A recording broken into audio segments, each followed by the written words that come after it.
UP और उत्तराखंड की खबरों के लिए एबीपी गंगा को सब्सक्राइब करें और बेल आइकन दबाएं। अब बात लखनऊ से आ रही बड़ी खबर की। पुलिस कमिश्नर सुजीत पांडे को हटा दिया गया है। डीके ठाकुर लखनऊ के नए पुलिस कमिश्नर बनाए गए हैं। सुजीत पांडे को एटीएस सीतापुर भेजा गया है। बंदरा में हुए शराब कांड में 6 लोगों की मौत पर यह गाज गिरी है। उत्तराखंड से लौटते ही सीएम ने शराब कांड पर कार्रवाई की। इस पूरे मामले का संज्ञान लिया। आबकारी निरीक्षक आलोक पांडे भी निलंबित कर दिए गए हैं।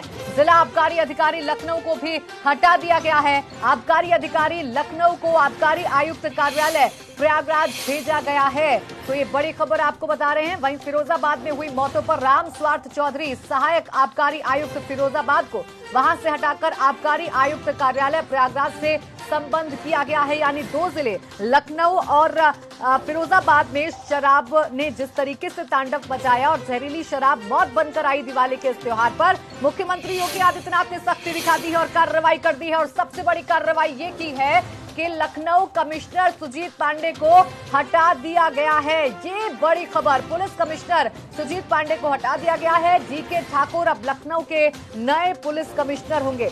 सीधा आपको लखनऊ लिए चलते हैं। मेरे सहयोगी संतोष शर्मा वहां से जुड़ गए। संतोष, जिस तरीके से जहरीली शराब ने उत्तर प्रदेश के 2 जिलों में तांडव मचाया, उसके बाद सीएम की ये सख्ती वाजिब है, लेकिन अभी और क्या कदम उठने बाकी हैं और किस तरीके से इसे समझा जाए जो एक्शन लिया गया है?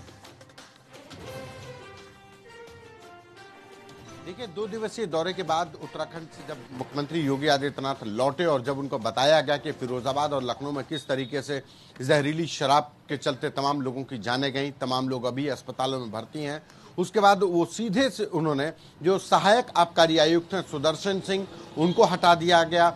फिरोजाबाद के जिला आबकारी अधिकारी को हटाया गया और लखनऊ के जिला आबकारी अधिकारी आलोक पांडे सस्पेंड कर दिए गए। और इसके साथ ही लखनऊ के पुलिस कमिश्नर सुजीत पांडे को हटा दिया गया। सुजीत पांडे की जगह पर उन्हीं के बैचमेट डीके ठाकुर को यहां पर लखनऊ का पुलिस कमिश्नर बनाया गया है। डीके ठाकुर इससे पहले एटीएस के चीफ होते थे और इससे पहले भी बसपा सरकार में लखनऊ के एसएसपी रह चुके हैं डीके ठाकुर। यानी कि डीके ठाकुर लखनऊ के लिए एक अनुभवी अधिकारी हैं। वहीं उत्तर प्रदेश सरकार की बात करें तो जिस तरीके से जहरीली शराब को लेकर के मुख्यमंत्री सख्त हैं, इससे आशंका है कि अभी तमाम अन्य लोगों पर भी गाज गिरेगी, क्योंकि हर जगह से प्राथमिक रिपोर्ट मंगाए जाने के बाद ये कहा गया है कि जब प्राथमिक जांच रिपोर्ट आएगी उसके बाद अधिकारियों पर और भी कार्रवाई होगी। जो लोग हटाए गए हैं, चाहे वो फिरोजाबाद के जिला आबकारी अधिकारी हो या सहायक आबकारी आयुक्त सुदर्शन सिंह, इनको अभी हटाया गया है। इनके ऊपर कोई एक्शन नहीं लिया गया, इनके ऊपर भी एक्शन लिया जा सकता है।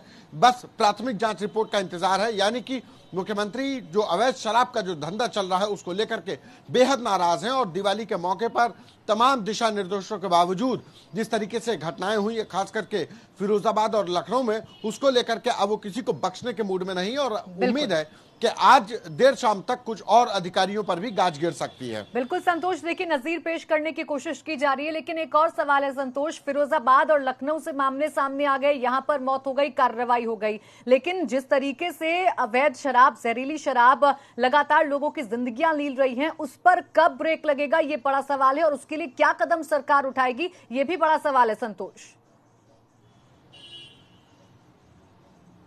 देखिए, बिल्कुल सही कहा आपने कि आप जहरीली शराब लगातार उत्तर प्रदेश के तमाम शहरों में, चाहे वो बाराबंकी हो, चाहे लखनऊ हो, फिरोजाबाद हो, प्रतापगढ़ हो, हर शहर में जहरीली शराब का धंधा अफसरों की, सरकारी महकमों की अवैध कमाई का, तिजोरी भरने का एक सबसे बड़ा साधन है। इसमें कोई गुरेज नहीं है। मुख्यमंत्री लाख कोशिश करें, लेकिन अब अधिकारियों की और खास करके आबकारी अधिकारियों की मिली भगत के चलते ही ये जहरीली शराब का धंधा फल फूल रहा है और इसके चलते ही तमाम ऐसी घटनाएं सामने आती हैं। लखनऊ की बात करें तो आपको जो बंदरा में कांड हुआ उसमें बड़ा चौंकाने वाला तथ्य है कि सरकारी ठेके से ये शराब खरीदी जाती है और जो इलाके का राशन बेचने वाला कोटेदार होता है, जो 19 साल से जिसके पास कोटा है, वो शराब बेच रहा था। यानी कि जो एसडीएम सप्लाई है, जिनके ऊपर ये चेक करने की जिम्मेदारी है कि कोटेदार राशन की दुकान से राशन बिक रहा है या शराब, ये उन्होंने भी कभी चेक नहीं किया कि कोटेदार क्या बेच रहा है। और सरकारी ठेके से पिछले महीने जब वहां पर चेकिंग की गई तो एक्स्ट्रा में, यानी कि स्टॉक से ज्यादा शराब मिली, तब भी अधिकारियों ने नहीं चेक किया कि ये आखिर ये एक्स्ट्रा शराब बिल्कुल, जब कोई घटना हो जाती है, किसी की जान चली जाती है संतोष, तो फिर अधिकारी चेतते हैं और फिर मुख्यमंत्री को भी एक्शन लेना होता है। अब सवाल ये है कि ये जो लूप होल्स हैं, ये जो छेद हैं व्यवस्था में, आखिर ये कब भरे जाएंगे? शुक्रिया आपका संतोष तमाम जानकारी के लिए।